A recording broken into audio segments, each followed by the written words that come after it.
Hello and welcome to Brands Hatch. We're here with the GT Cup for the final round of the 2008 season.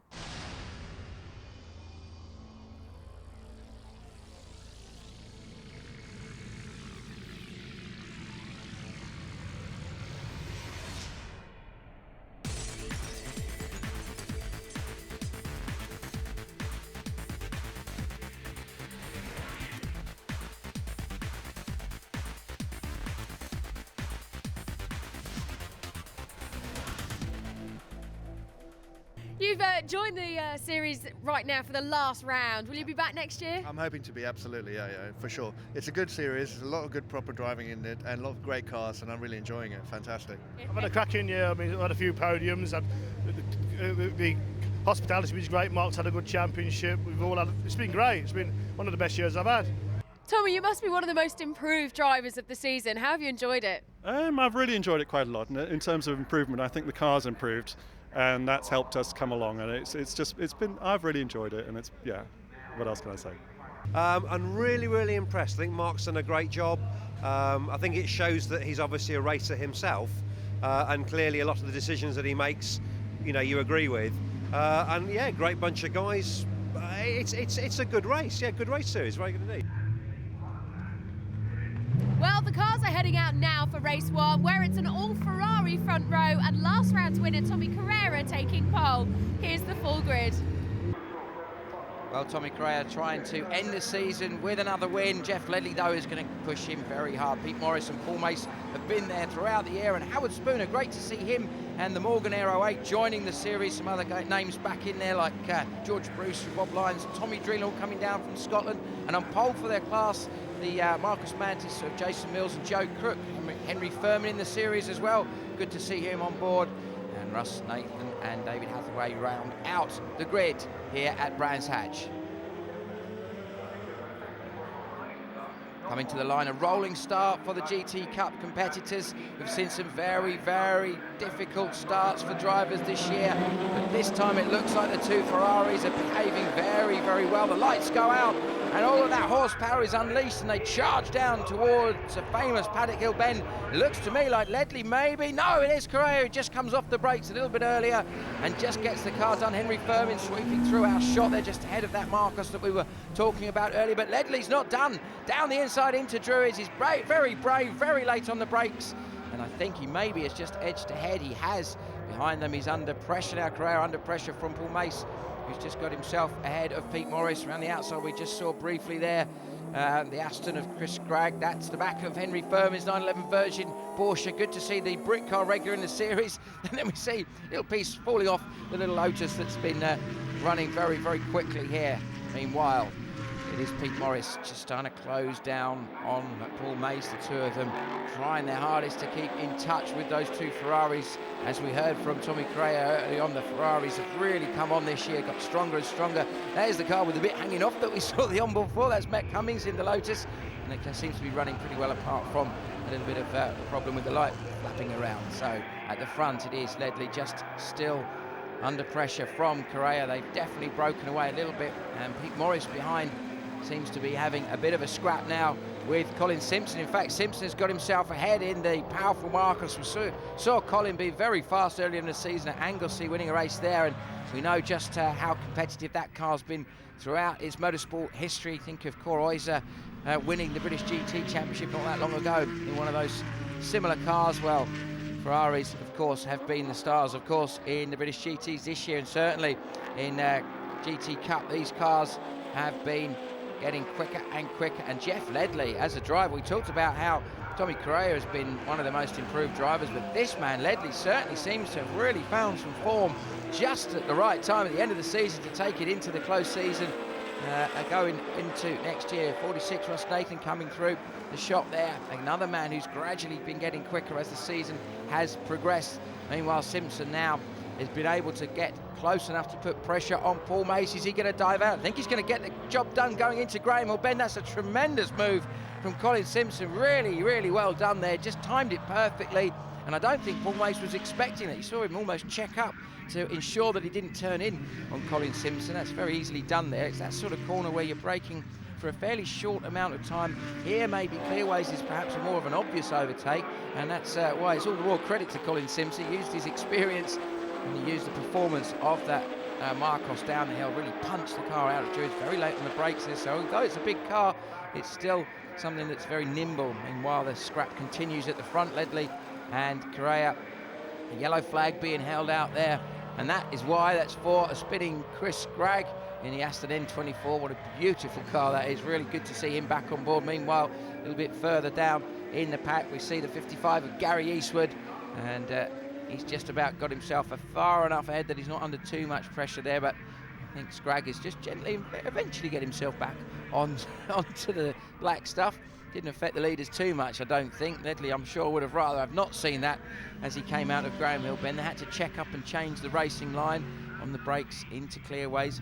Correa a little bit later on the brakes, perhaps. Ledley getting the power down very efficiently, so it's really nip and tuck. Round Brands Hatch, it's always a case where you can see drivers just that pendulum effect happening where it'll close up and pull out depending on where they are relative to one another. There's that Morgan Aero 8 that we were talking about earlier. Meanwhile, Leon Price, good performance from him so far this weekend. That scrap between the two Porsches though continues. Pete Morris and Paul Mason, they've just been at it all season. I think Pete Morris really has had a great season. He's thoroughly enjoyed himself. It's great to see the PMC back driver really always there amongst it. Meanwhile, Simpson now has dropped back a little bit and has been caught by Spooner. Two of the most distinctive British sports cars you're ever going to see, Marcos and Morgan. Of course, Marcos now more of a Dutch sports car company than a British one, but Morgan very much still something that we know as a traditional and very distinctive, in fact you could say unique look to that car. And Howard Spooner, very experienced in a lot of endurance racing, some sports car racing as well. And certainly it's good to see him on board. It's good to see the mixture of drivers that we've seen this year. Some of the guys that have been in motorsport for a while and some of the new guys coming into it as well. And that's what's made this series so interesting, and certainly a joy to be involved in talking about. Really has been action all the way. Meanwhile, we see that nice distinctive looking car of the two guys that were on pole for their class, Jason Mills and Joe Crook in the class 3. Marcus, a little bit of a swerve there coming out of Clearways, just about keeps the car nice and tidy and under control. John Taylor, meanwhile, in the Porsche, just dealing with it and coming through the pack. Meanwhile, Ledley now under more and more pressure. Correa, I don't think, has been able to get close enough to find an overtaking opportunity. The only time he really led was that brief stint from Paddock Hill Bend up to Druids on the opening lap. Meanwhile, back in the pack, or not back in the pack so much more, just behind the leaders, it is still Pete Morris and Paul Mason. It just keeps swapping all the time. Any of these guys, either of these guys could be in a position to get themselves on the back of that Ferrari scrap at any point. Meanwhile, Simpson and Spooner behind them, we saw them having a lovely scrap just a lap or so ago, and they've certainly not dropped away that far that they're out of contention. May seems to get the better of the run out of Clearways again. Similar sort of situation that we've seen with the two Ferraris. Oh, a spin for Jason Mills there. I think he may have just about kept it out the wall now.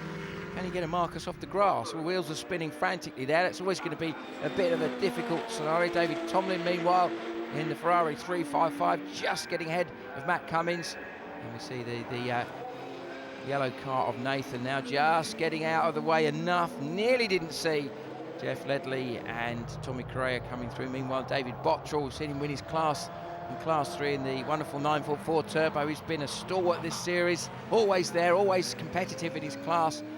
And it's going to be interesting to see if he comes back on board next year. Meanwhile, the 44 of Bob Lyons, one of the guys that's come down from Scotland, Bob Lyons and George Brewster, and of course Tommy Dreelan, the Apex tubulars car there, the 99 of George Brewster, similar livery that you've seen Glyn Geddy racing in the Porsche Carrera Cup, and Jim Geddy, of course, has done some Brit car as well. So interesting to see the Apex guys down and scrapping hard.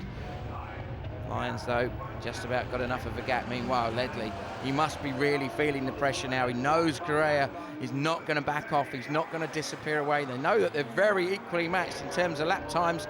Looking at the times that they've been putting in, nothing really to choose between the two of them. There is Howard Spooner. What a fantastic looking car. I remember seeing that car at Goodwood Festival of Speed a couple of years ago, and there's contact in front. And who is that? That is Colin Simpson having an enormous accident. The Marcus in the wall, Russ Nathan there. Don't know whether they just tripped up over each other or whether there was some sort of a racing battle going on that caused them to clatter into each other, but the net result is first of all, most importantly, that the drivers are okay, but the red flag is brought out as a result, a premature end to the race here at Brands Hatch. But the only man who's going to be really pleased to see the red flag is that man, Jeff Ledley, who's going to take a victory here at Brands Hatch. A fantastic run from him. It is Ledley who wins just from Tommy Correa. Pete Morris, a podium again. Paul Mace, great run from Howard Spooner, Bob Lyons, Leon Price, Gary Eastwood, George Brewster and Tommy Dreelan. They round out the top 10. In the classes, Class 3 is won by David Tomlin from David Bottrill and Chris Scragg. Class 2, another win for Pete Morris. Paul Mace is second and Gary Eastwood third in class. And for Class 1 and overall, it's Jeff Ledley from Tommy Correa and a fantastic drive from Howard Spooner. Another podium finish for you. Well done. You look shattered. Yeah, I'm shattered. Well, at least I'm on the podium. I got third overall, first in class, but I have been suffering from a cold and bronchitis, and I feel a bit rough at the moment. But I'm third on the grid for the next race, so I'll go for another third place. I can't beat the Ferraris. I mean, the P1 car's an extra 100 brake horsepower, but had a cracking race. Thanks for ABG Motorsport. Car's handling well, and the ballast situations, now I've got to carry 60 kilos, so see if Mace can beat me in the next race. Jeff, a fantastic race. You passed Tommy through Druids on the first lap and you held him off all the way through. Yeah, it was close. I didn't think I was going to get past him, but he just left a little gap and I was up there as quick as I could. And you seem to be a lot faster through along the straights than Tommy. Yeah, I think I probably was a bit more conservative through the corners so that I could get good drive out, so that didn't give him the opportunity. So I backed him up a little bit in a corner and then pulled away from him intentionally. I say intentionally, I think a lot of this is description after the event. At the time, it's a bit of a red mist and going as fast as you possibly can. Well, a fantastic race result for the Ferraris there in that first race. Join us after the break for more GT Cup action.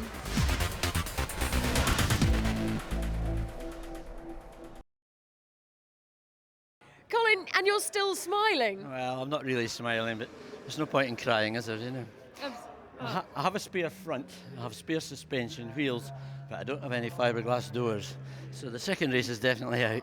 Yeah, I think you've got a bit of a problem on your hands getting that fixed in time. I spoke to Jock Sim, somebody said, no door, no race, so that's that, you know.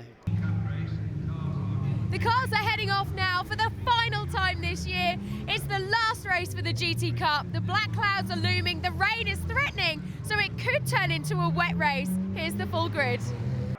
Yeah, very late in the day here at Brands Hatch, and it's going to be challenging for all of them. Correa is determined to end the season with a win. Ledley, Morris, Mace, Spooner, Lyons, Price. Colin Simpson, of course, is missing. Gary Eastwood and George Bruce to round out the top 10. Tommy Dreelan, and this time it's Joe Crook driving the Marcos Mantis. Henry Furman, Cummins, Tomlin, Scragg, Taylor, Carruthers, David Bottrill and Candania. And at the back we see Russ Nathan. I don't know if he's starting or not, and David Hathaway. Yes, there's Nathan's car. Now another rolling start. We can see the drivers coming through to the start line once again. The challenge is to just time it perfectly, to make sure you get a run on the guy that you're alongside. Not to jump the start though, and they do get a clean start. Headlights are blazing, wipers frantically clearing the spray. Round the outside, Ledley tries to get it done. George Brewster coming through in the middle of the 99 car. He's had a great start from 10th on the grid, and I think he's up possibly into the top 6 already. Don't know if the penalties or rather the ballast is going to make much difference in these conditions, but it's certainly going to not make it any easier for these guys. Ledley, though, under pressure immediately, and Correa, he is determined to get that win, isn't he? He really charges his way down the inside. Not only does he take the lead, but he pulls out a significant gap immediately, and he's almost fallen back into the clutches a little bit of Pete Morris and of Paul Mace, the two Porsche contenders that were so quick and scrapping so hard in the earlier race. But Correa, he's just got his head down. Interesting to see whether he is able now. He hasn't got, oh, and Leon Price, one of the other Ferraris, he does get it wrong. He just got on the power, I think, a little bit too hard. Back swap tends, takes out the little plastic markers there. I don't think there's any significant damage. I'm pretty sure he'll be able to recover and get back out there.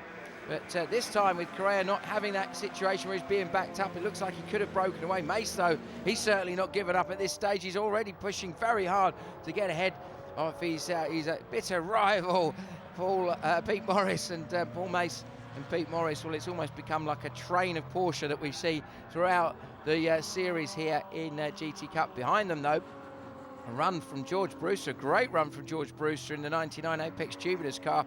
As we said, started down 10th on the grid and seemed to, 8th on the grid, and got himself all the way up into a top position already. And I think on pace, it looks like he's got significant enough pace to be able to stay with those two cars scrapping ahead. An interesting car to watch, just coming into our shot in the background there, was the Morgan Air 08 of Howard Spooner, the little black car. Very distinctive, easy to identify, and it's being driven superbly well. Spooner just seems to be very confident. Very light car, of course. He is carrying a little bit of ballast, remember, because he got third in class in the earlier race, so he's going to be carrying an extra 20 kilos, and that could affect the performance of the little car. But look at Mace, he's got a good run out of Graham Hill Bend. He's going to get himself down the inside of Pete Morris, and yet again the positions change. It seems to be a constant throughout the season here in GT Cup, and Mace has got himself ahead. Of course, he was involved in running Richard Westbrook some years ago, and Mark Cole, guys like that, in the Porsche Cup, as was, and he certainly knows a thing or two about these cars, but most importantly, certainly knows how to drive them very, very well. And he's just heading off, one of the most experienced guys in motorsport, Pete Morris. Meanwhile, Betsy Carruthers putting pressure now on David Hathaway. I think he's going to get past there without too many problems. Yes, he does. On the brakes a lot later, just moves across. Meanwhile, Lyons and Spooner, we thought this scrap was going to unfold, and it certainly has. Spooner has to be a bit careful there, getting onto these slippery curbs on the exit of Graham Hill Bend. A lot of rubber down this stage of the season, let alone this stage of the day, where there's been so much action going on at Brands Hatch throughout the season. He lost a lot of ground there, where he just had to get out of the throttle a lot earlier and a lot longer than George Brewster. Brewster, though, not able to brake quite as late as Spooner. That little car just getting in, and a little nibble there at the back of Brewster's Porsche there. Yes, the car just getting moved around a little bit, and I think it is going to be a scrap that will unfold to the point where I think Spooner is going to find a gap sooner or later. He certainly seems to have a car that's working so well in these horrible greasy conditions, and I think he's going to keep that pressure on for sure. Now Bottrell and Carruthers, two very different Porsches from two very different eras, but both being driven very well in these difficult conditions. Carruthers certainly struggling a little bit to get the power down, but does get the cut back, and I think he maybe has done enough. Now he's going to get a chance to stretch its legs. The additional power of that car is going to be able to tell, and he will be able to push himself ahead of Bottrell, gets it done. Meanwhile, winner already this weekend in his class, the number 48 car of David Tomlin, and on the podium also was Chris Scragg, despite a spin in that race earlier this weekend. He seems to be dealing with the conditions well in the beautiful N24 Aston Martin, another two classic cars from two very different eras behind them. That looks to me like a recovering Leon Price in the black and orange Fiorano Ferrari, and that really has cost him a chance of getting a top position. Look at this though, now it looks like Spooner has got himself into position to challenge. But Brewster now has just run a little bit wide. Oh, such a shame for the Scotsman. He really was driving very, very well, but very easily done here. No ABS on that, the 997 derivative, the GT3, so perhaps just locked up a little bit, maybe caught the car on a downshift. Either way, it's really cost him an awful lot of time. Now Russ Nathan just having to be aware of our race leader, Tommy Correa. Didn't seem to affect his pace at all, and Jeff Ledley is still about the same sort of gap behind. Nathan now aware that the leaders are on top of him and giving the guys a little bit more room. Jeff Ledley drove an absolute stormer earlier this week and really was superb. But Correa has been the man of the second part of the year, just getting quicker and quicker. Looked like he was maybe going to get a win at Croft when we saw Paul Hogarth and the Lamborghini joining the party. But then eventually at Silverstone it came good and he got a superb win, and that seems to have really raised his confidence level. Meanwhile, Tommy Dreelan and Gary Eastwood in two of the Porsches having a good scrap here. Dreelan been mixing his GT Cup racing with some outings in the Porsche Carrera Cup this year. A couple of drivers done that. Hogarth, who mentioned, he's done a little bit of that as well, and we've seen Bob Lyons out there in the Carrera Cup a few times as well. So it's been an interesting mixture of different disciplines, some more endurance type races and some of the sprint races for these guys. But certainly at this stage in the season, local man Gary Eastwood is going to be putting a lot of effort into trying to put pressure onto Dreelan. The pressure has told, and Tommy Dreelan just loses it back and gets on the brakes early enough to stop it rolling backwards onto the grass. You can see a little burst of flame from the unburnt fuel in the exhaust system there of that spectacular Porsche. Meanwhile, Spooner now has worked his way into a position where he could be challenging for a podium at this stage. Now, we've seen him get a third in class already this weekend, but a third overall would be a tremendous result for the Morgan Aero 8 driver. It'll be interesting to see whether this car is back out and racing again in next season's GT Cup, because we've seen mainly Porsches and Ferraris, but some very interesting cars joining the mix. And Marcus has been competitive. Seen some BMWs out there and some Lotuses, a bit of everything, which is what makes this racing so exciting. And Spooner gets the drive, gets the traction out of clearways, and more importantly, gets the job done well before Paddock Hill Bend. Paul Mace really had no answer to that.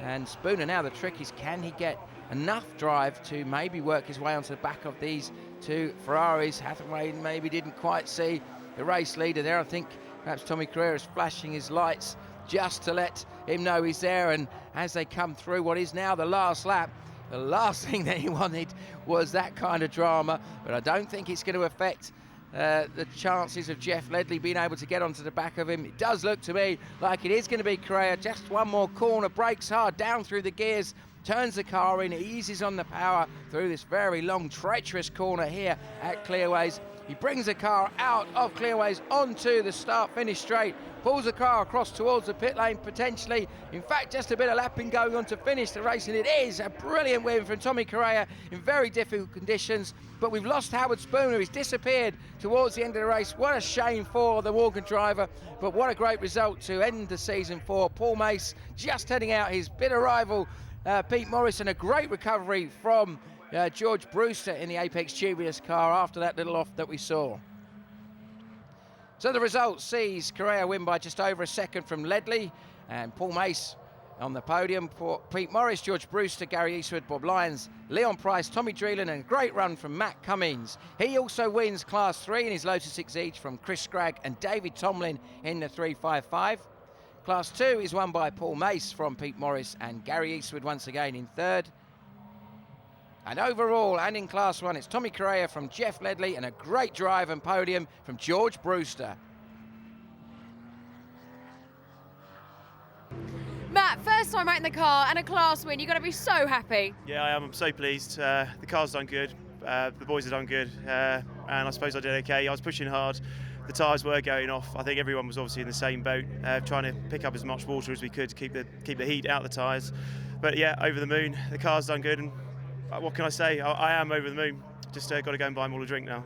Paul, it wasn't the easiest of conditions to be racing in, but you pulled through. We did. It was getting dry and drier as the race went on. And as the race was developing, it was drying a lot quicker than I expected. So consequently, it was a lot it was drying in places, the tyres overheating, and it became like a skating rink. So it's about holding it on the black stuff and holding everybody up behind me. So to manage to win. So yeah, I enjoyed it a lot. Tommy, a great result and a much better second race for you today, hey? Yes, I'd say so. The first race, he got me on the first lap. I just couldn't get him, and I had a little plan, but it just failed when the red flag came out. And the second race, he got past me, and I just said, I'm just going to take him on that first lap, and I did. And after that, it wasn't that easy. The track dried out, but it was a really fun race. It's a nice way to end the season, I'd say. Really nice. It certainly is. And will you be back next year? I would hope so. I mean, if the format stays pretty well as it is this year, it's been really fun, and that's what's kept me coming back. So yes, I will be, yes. That's it from us today here at Brands Hatch, and of course for the final round of the season this year, the GT Cup Series 2008. All that's left to say is thank you and goodbye.